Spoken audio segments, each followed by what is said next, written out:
Hi, this is Ruby with MRB Financial. Thank you so much for joining us on this beautiful monthly for our topic of the week.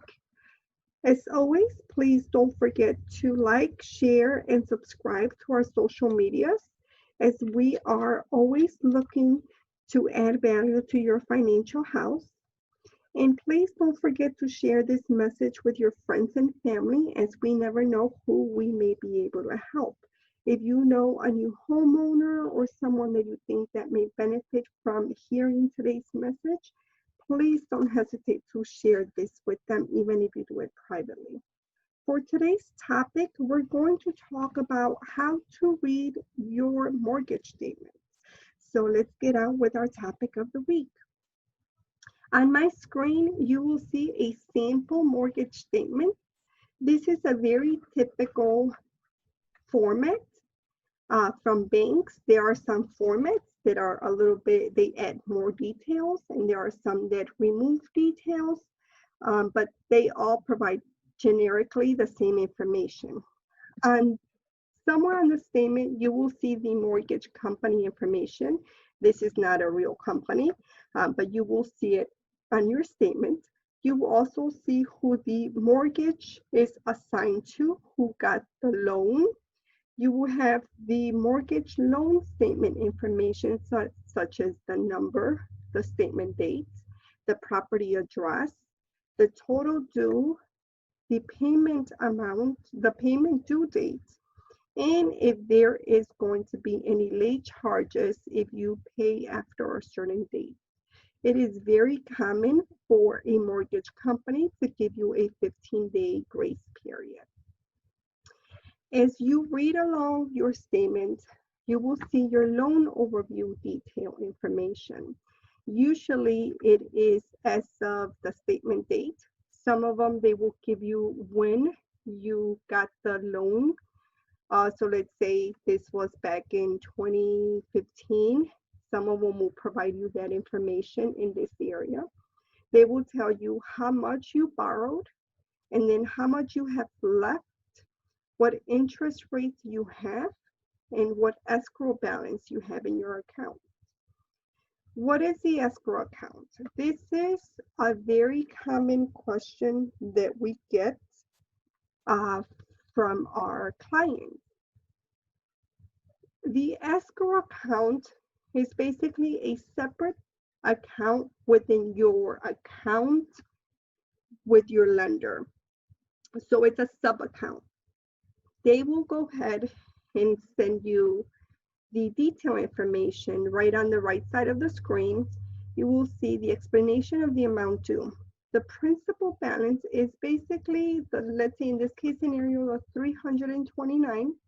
This is how much out of the total amount monthly payment that you're giving, how much is applying towards your actual mortgage, towards your principal. And the interest, how much you're paying towards the interest, and the escrow payments, how much you're paying towards the escrow account for that month. The escrow account is for the mortgage company to pay your property taxes when they are due, and your insurance, your home insurance when it is due. So every month they collect, in this case, $250 at some point when they need to pay the bill, let's say yearly, let's say quarterly, let's say semi-annually. They will go ahead and take the money out of the total account escrow balance out of this account here. Um, if there's not enough money, they will go ahead and make that adjustment, and they will go ahead and tell you, hey, going forward, we didn't take out enough, so your mortgage is going to go up. Usually that happens when your taxes go up or your insurance, your home insurance goes up. They give you a schedule when you close on the house of how much interest would be paid down. The longer you have the mortgage, the smaller the interest will get over time. Usually at the front end, the beginning of the years, you're going to notice that you pay more interest than you pay principal. Over the years, as you have more equity in your property and as you pay down this unpaid principal, the principal amount will increase and the interest amount will decrease.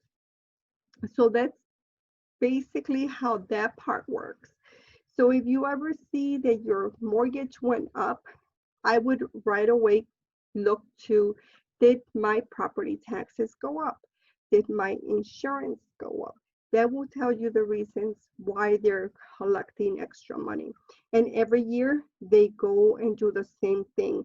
They pay your insurance, they pay your taxes, the account goes back down to zero, and then you start all over again. So this escrow account, you will have it as long as the company, the mortgage company, according to the contract that you have. Some companies will say they will give you the option for you to pay your own property taxes and for you to pay your own insurance, and they will only take out whatever fees they have, their principal, their interest, and if there's anything else to it according to your loan. When it comes down to the interest rate, it's not going to tell you on this if it's a fixed or if it's a variable. So that's going to be something that, you know, you're just going to need to be aware of. This is a very dry, very simple format. There are some statements that are more complicated. They have a lot more information. In those statements, you will find a longer history. Some of them will give you a year. Some of them will give you longer. In this case, we only have since the last statement. And then they have the past payments breakdown in this area here. If there has been any prior fees or charges and what your total amount is. So yeah, these are the very basics on how to read your mortgage statement, what a principal balance is, what an unpaid principal balance is, your interest, and your escrow. Thank you again for joining us on this beautiful monthly for our topic of the week. We hope that you found value in today's information. And as always, if you have any questions for us, please do not hesitate to reach out to us. Thank you and have a beautiful monthly.